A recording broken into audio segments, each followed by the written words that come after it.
क्या बात है मेरी जान, तुम तो दिन प्रतिदिन खूबसूरत और स्मार्ट होती जा रही हो। जीजू छोड़िए, आपने तो मुझे डरा ही दिया था। अरे प्रीति, तुम, मुझे लगा कि तुम्हारी दीदी है। हाँ जीजू, टॉप तो मैंने दीदी का ही पहना है, पर दीदी रूम में है। पर प्रीति, तुम इतना डर क्यों गई थी? साली तो आधी घरवाली होती है।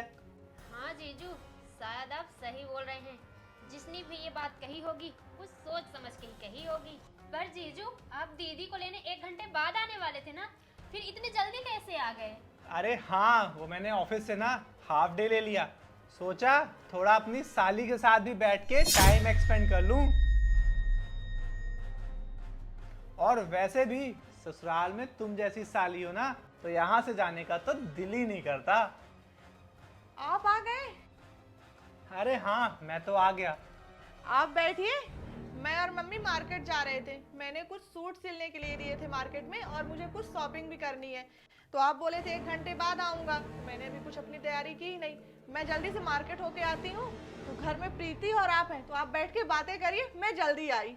अरे वाह, ये तो बहुत अच्छी बात है। हाँ हाँ, आराम से जाओ मार्केट। और ये लो मेरा कार्ड, इससे तुम जी भर के शॉपिंग करना, खूब सारी शॉपिंग कर लेना। और मेरे पास तो फुल टाइम है, तुम आराम से आना। जाओ, बाय। ठीक है प्रीति, जीजू की अच्छे से खातिरदारी करना। आज तो मैं सारी चीजें जीजू के ही मनपसंद का बनाऊंगी। और तुम टेंशन मत लो, मैं तो इनकी बहुत अच्छे से खातिरदारी करूंगी। जीजू, आपके लिए अदरक वाली चाय बना दूं या कॉफी, क्या पियेंगे आप? प्रीति, तुम ये सब छोड़ो, पहले हम लोग बैठ के कुछ बातें करते हैं। प्रीति, तुम्हारी आंखें इतनी नसीली हैं कि इनको एक बार देखने के बाद कुछ पीने का मन ही नहीं करता है। जीजू, आप तो ऐसे बोल रहे हैं जैसे कभी किसी लड़की की आंखें ही ना देखी हो। जो तुम में बात है ना, वो तुम्हारी दीदी में नहीं है। प्रीति, तुम मेरी बात तो समझ रही हो ना? जीजू, मैं सब कुछ समझ रही हूँ कि आप क्या कहना चाहते हैं। तो आज मैं भी आपके खातिरदारी में कोई कमी नहीं छोड़ूंगी। मुझे तो ऐसा लगता है ससुराल में और कुछ हो ना हो, एक साली जरूर होनी चाहिए, वो भी तुम्हारे जैसी। किसी ने सही कहा है, साली ना आधी घरवाली होती है। जीजू, आपकी भी तो 2 बहन है ना? हाँ, मेरी भी 2 बहनें हैं। आपके जब बड़े वाले जीजू आते होंगे तो आपकी छोटी बहन की तो बहुत अच्छे से खातिरदारी करते होंगे, क्योंकि साली जो आधी घर वाली होती है। क्यों जीजू, सही कहा ना मैंने? दोनों मिलके तो बहुत अच्छे से टाइम स्पेंड करते होंगे। प्रीति, ये तुम क्या बकवास कर रही हो? तुम्हें शर्म नहीं आई मेरी बहन के बारे में ऐसी बातें करते हुए? चिल्लाइए मत। वाह हिमांशु, वाह, क्या बात है। चलो, तुम्हें ये तो याद है कि तुम्हारी बहन है, ये मेरी बहन है। ये तो तुम भूल ही गए थे। जीजू, आपको शर्म नहीं आई मेरे साथ ऐसा व्यवहार करते हुए? मैं कोई छोटी बच्ची नहीं हूँ जो गुड टच और बैड टच नहीं जानती। आप हर बार घर आते हैं तो मुझे डर लगता है, पता नहीं आप मेरे साथ क्या बिहेव करेंगे। मैंने ऐसे बहुत सारे जीजू देखे हैं जो अपनी साली को अपनी बहन से भी ज्यादा प्यार देते हैं और उसकी पूरी परवरिश भी करते हैं। और एक आप हैं, आप एक ऐसे घटिया इंसान हैं कि आपकी सोच पे भी मुझे शर्म आती है। प्रीति, रहने दो, इस इंसान को ऐसी बातें मत समझाओ।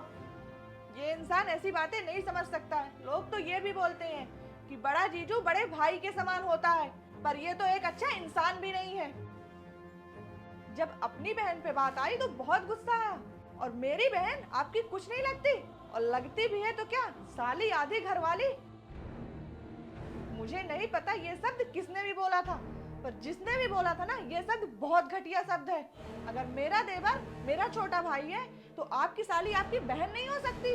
फिर रिश्तों में इतनी गंदगी क्यों है, मुझे तो समझ में नहीं आ रहा है।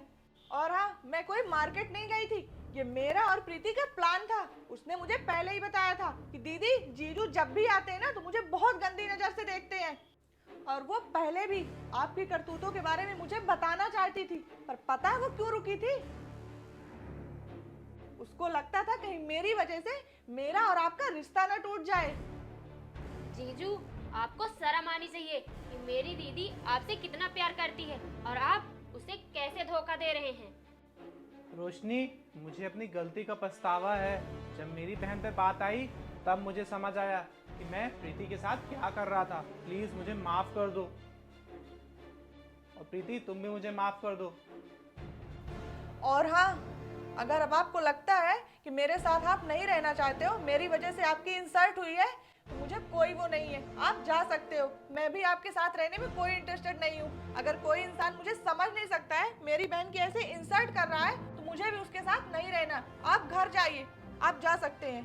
रोशनी, मैं घर जरूर जाऊंगा, लेकिन तुम्हारे साथ। तुम जाओ और अपना सामान पैक करो और प्लीज मुझे माफ कर दो। प्रीति, मुझे माफ कर दो।